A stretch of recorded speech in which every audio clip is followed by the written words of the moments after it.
तो हेलो दोस्तों, कैसे हो आप सब। I hope you all are doing great. तो जैसा कि आप लोग मेरा थंबनेल देख चुके हो, आज हम बात करने वाले हैं सवाई इब्राहिम के ब्लॉग के ऊपर, उसका वो रिव्यू करेंगे। और आपने इसमें देखा होगा सवाई इब्राहिम को बिल्कुल भी शर्मनाक बिल्कुल भी चीज़ नहीं रही है कश्मीर वाले उस चीज़ पर। अभी भी उनको ये था कि मतलब ब्लॉग डालें ना डालें, क्योंकि आपको पता ही है कि 2-3 दिन पहले शोएब इब्राहिम ने जो कांड किया था, उसके बाद वो तीनों डरे हुए थे, तीनों का कोई ब्लॉग नहीं आ रहा था। उसके बाद सवाई इब्राहिम का ब्लॉग आया है। भाई 1-2 दिन से ज़्यादा रह ही नहीं सकते भाई, उनकी रोजी रोटी वही है। सवाई इब्राहिम क्या करे, बेचारी बहुत लाचार है, मजबूर है। लोग मर रहे हैं तो मरे, कश्मीर में क्या हो गया, हम लोग ही तो मर रहे हैं और हिंदू ही तो हैं, उनको क्या फ़र्क पड़ता है। एक तो स्टोरी डाल देंगे, ब्लॉग आना ज़रूरी है, ब्लॉग से उनके पैसे कम रहे भाई। ये क्या एक स्टोरी इनको लगाने से थोड़ी ना पैसे मिलेंगे, ब्लॉग डालने से पैसे मिलेंगे। वहाँ पे लोग मर रहे हैं तो मरे, आतंकवादी हमला कर रहे हैं तो करते रहे, हमें क्या, हमें तो ब्लॉग बनाना है। तो चलिए इस वीडियो को स्टार्ट करते हैं और इस वीडियो में हम बात करेंगे उसके पूरे, चाहे उसकी जो पूरा ब्लॉग आया उसका रिव्यू करेंगे। अगर आपको मेरी वीडियो अच्छी लगती है प्लीज़ गाइस चैनल को सब्सक्राइब कर दिया करो। आपके लिए मैं इतनी मेहनत करता हूँ धूप में, आपको पूरा रिव्यू वगैरह 3-4 बार ब्लॉग देखना, फिर इधर-उधर से देखना, फिर कमेंट वगैरह पढ़ना, उससे एनालाइज़ करना कि क्या चल रहा है। तो प्लीज़ गाइस मेहनत लगती है, इसलिए आप मेरे चैनल को सब्सक्राइब कर दिया करो। चलिए वीडियो को स्टार्ट करते हैं। तो जैसा कि आप लोगों ने देखा होगा, ब्लॉग स्टार्ट होता है वहाँ से, जहाँ से आपने देखा होगा रात में जो है वो नाज़ा खाला की और जो उनकी वो आए थे सारा वगैरह आए थे, उनके अम्मी पापा की वो थी एनिवर्सरी। तो रात में उन्होंने 1 बजे तक उनका डेकोरेट वगैरह सब कर लिया था। बट यहाँ तक बात वो हो गई थी कि 1 बजे वो सब सो चुके थे, इस वजह से उनका जो भी है वो सेलिब्रेशन वगैरह नहीं हुआ था। बट यहाँ पे बात ये सामने आ रही, जो इनकी स्लीप साइकिल है, आप सोचिए कि लोगों को क्या बताएंगे, लोगों को क्या बोलेंगे कि तुम ऐड करो, क्योंकि लोगों को क्या इन्फ्लुएंस करेंगे जब ये खुद ही इन्फ्लुएंस नहीं है, खुद ही इनकी लाइफ में इतनी बेकार चीज़ है। खुद ही जब ये रात को 2-3 बजे सोते हैं और सुबह दोपहर के 2:30 बजे उठते हैं, लोगों को क्या सिखाएंगे आप ही सोचिए, ब्लॉग में क्या बताएंगे। और ये तो जल्दी जल्दी ये सारी चीज़ें बताते भी नहीं है, वो तो हम लोग हैं जो बहुत जल्दी से एकदम ऑब्जर्व कर लेते हैं, या छोटी मोटी इधर चीज़ें होती है। रिव्यू करने का मतलब ही होती है कि पहले 5 बार ब्लॉग देखो, उसके बाद मतलब उसमें देखो कि क्या गलत है क्या सही है, तो फिर लोगों को बताना। तो मैं वही आपको बता रहा हूँ कि रात को 1-2 बजे सोए थे और ये सेलिब्रेशन इसलिए नहीं कर पाए थे क्योंकि ऑब्वियस सी बात है, वो लोग थके हुए थे, नाज़ा खाला वगैरह, जिसकी वजह से वो सो गए थे आकर।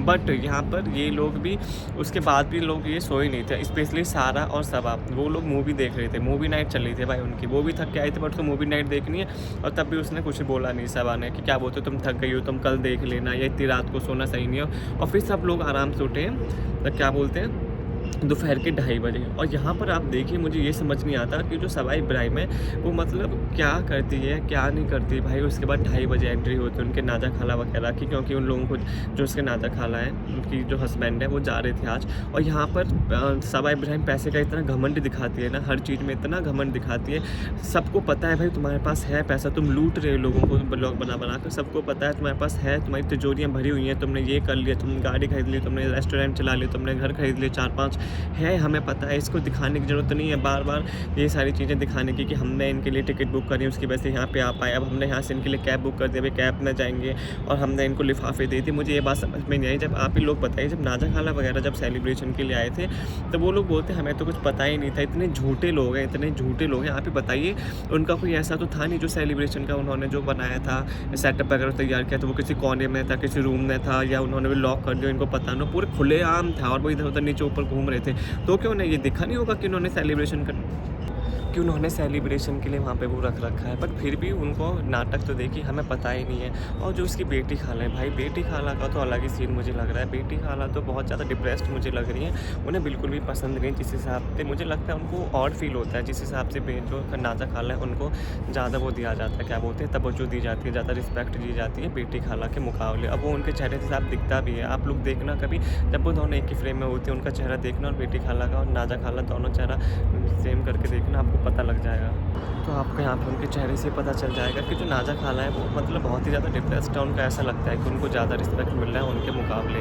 तो यहाँ पर हम आ जाते हैं कि वो कितनी एक्टिंग करते हैं। उसके बाद भाई जो हुआ, सवाई इब्राहिम को बिल्कुल भी मुझे लगता है सेंस नहीं है, तमीज़ नहीं है 2 पैसे की भी। मतलब वो इतने बड़े उसके नाज़ा खाला वगैरह, उनको सब कुछ हो गया तो उसको वो दे रहे हैं, क्या बोलते हैं, लिफाफे में पैसे दे रहे हैं। यार अगर तुम्हें देना था तो तुम वो दे दो कि गिफ्ट वगैरह दे देते, क्योंकि आपको पता ही है कि सवाई इब्राहिम जो वो बहुत छोटी है, उन दोनों से बहुत छोटी लगती है। और आपको लोग लोग ही बताइए, जब आपके इतने बड़े-बड़े लोग हों, आपके उसमें आप उनको पैसे दे रहे हो लिफ़ाफ़े में, उनकी क्या इज़्ज़त रह जाएगी? मतलब कि आप ही सोचिए, मतलब वो क्या सोचेंगे कि हम क्या पैसे के भूखे हैं, हम क्या पे पैसे के लिए आए?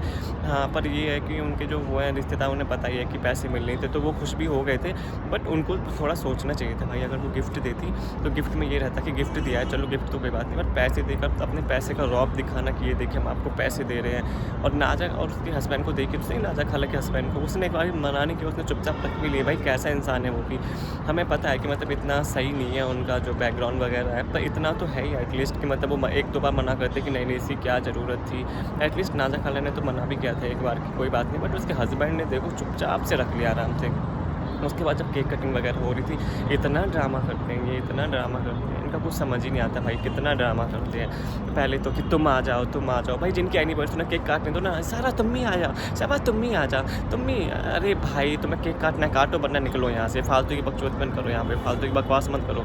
सॉरी गाइज़, गलती से मुँह से निकल गया, फालतू की बकवास मत करो। उसके बाद देखिए इन लोगों को जब वो चले जाते हैं, उसके बाद इनकी स्लीप साइकिल वगैरह बेकार है। और एंड में जो इन्होंने ब्लॉग में जो बताया है, एंड में आपको पता है कि कश्मीर मामले में शोएब इब्राहिम और ये सब इतने ज़्यादा ट्रोल हो रहे थे, तो एंड में वो सब हो गया। उसके बाद जो है एंड में आ जाती है 1-2 मिनट का अलग से क्लिप बना के, क्योंकि इसे पता था कि लोग गरियाएँगे अगर हम उनके बारे में कुछ नहीं बोलेंगे और ब्लॉग ऐसे ही डाल दिया, तो 1-2 मिनट की अलग से ब्लॉगिंग बनाते हैं और उसमें जो भी इनका 1-2 मिनट का नाटक रहता है वो करते हैं और ख़त्म हो जाते हैं। पर आपने देखा होगा जब फ़िलिस्तीन वगैरह का वो होता था, तब तो इनकी इतनी बड़ी-बड़ी स्टोरीज़ आती थी, पूरे ब्लॉग में वही की बात होती रहती थी कि वहाँ पे गलत हो रहा है, ये हो रहा है। बट यहाँ के लोगों के लिए तुम्हारे पास बिल्कुल सहानुभूति नहीं है, यहाँ के लोगों के लिए तुम्हारे पास बिल्कुल टाइम नहीं है। बस एक बार तुमने अपनी एक वो फॉर्मेलिटी टाइप वो 1-2 मिनट का वो ब्लॉग लगा दिया। ब्लॉग क्या मतलब वो शूट करके तो उन्होंने डाल दिया कि हम लोग बहुत दुखी हैं, ये है वो। भाई कोई दुःख नहीं है, तुम्हें दुःख हो रहा होता ना, तुम ये सारी चीज़ें नहीं कर रहे होते, तुम लोगों के इमोशंस के साथ नहीं खेल रहे होते। अगर तुम्हें दुःख हो रहा था, तुम ऐसी स्टोरी नहीं लगा रहे होते कि न्यू ब्लॉग कमिंग सून ये और वो। भाई ये तीनों एक जैसे हैं, भाई बहन और भाभी, इनका तो कोई मतलब हो ही नहीं है हद एकदम। पता नहीं ये कैसे कर लेते हैं सारी चीज़ें, लोगों के इमोशन के साथ कैसे खेल लेते हैं शोएब इब्राहिम, पता ही नहीं चलता। 1-2 मिनट का वो अलग से क्लिप लगा के अपने ब्लॉग में जोड़ दिया और सोचा कि लोग पागल हैं, लोगों को तो कुछ पता ही नहीं चलेगा कि मतलब कहाँ से ब्लॉग आया है, क्या किया है। लोगों को तो बिल्कुल पागल है, लोग तो बेहोश रहते हैं यहाँ पे, लोगों को तो कुछ पता ही नहीं है, अता पता ही नहीं है। बट ये भूल गई थी, लोग इनसे ज़्यादा चालाक हैं, लोगों को सब पता चल जाता है कि कौन फेक कर रहा है, कौन रियल कर रहा है। और तुम्हें अगर नहीं है तो कोई बात नहीं है भाई, तो इतना फेक करने की ज़रूरत नहीं है। अगर तुम्हें नहीं इन सब के बारे में कुछ बात करनी है, नहीं करना कुछ भी, तुम्हारे सहानुभूति नहीं है हिंदू लोगों के लिए, तो मत करो। कोई ज़रूरी नहीं है ज़बरदस्ती करने के लिए, जस्ट बिकॉज ऑफ तुम्हें हिंदू लोगों के व्यूज़ चाहिए और ये चाहिए, तुम्हें दूसरे लोगों की नज़रों में अच्छा बनना है। तो आप लोग बताना आप लोगों को क्या कहना है इस सब ना। एक तो मुझे ये बात बहुत गंदी लगी जो शोएब इब्राहिम ने नाज़ा खाला और उसके हस्बैंड को पैसे के लिफाफे दिए थे, उसकी जगह गिफ्ट भी दे सकती थी, बहुत ही डिसरिस्पेक्टफुल था। और नाज़ा खाला के हस्बैंड को भी एटलीस्ट कम से कम एक बार तो मना करना ही चाहिए था। उसके बाद जो वो है, जो सेकंड वाला कि जो इसने कश्मीर वाले उस पे जो गंदी हरकत करी है, वो मुझे बिल्कुल भी पसंद नहीं आई। आप लोग बताना आपको क्या कहना है इस पर। अगर आपको वीडियो अच्छी लगी हो, चैनल को लाइक करें, शेयर करें, सब्सक्राइब करें। Thank you so much.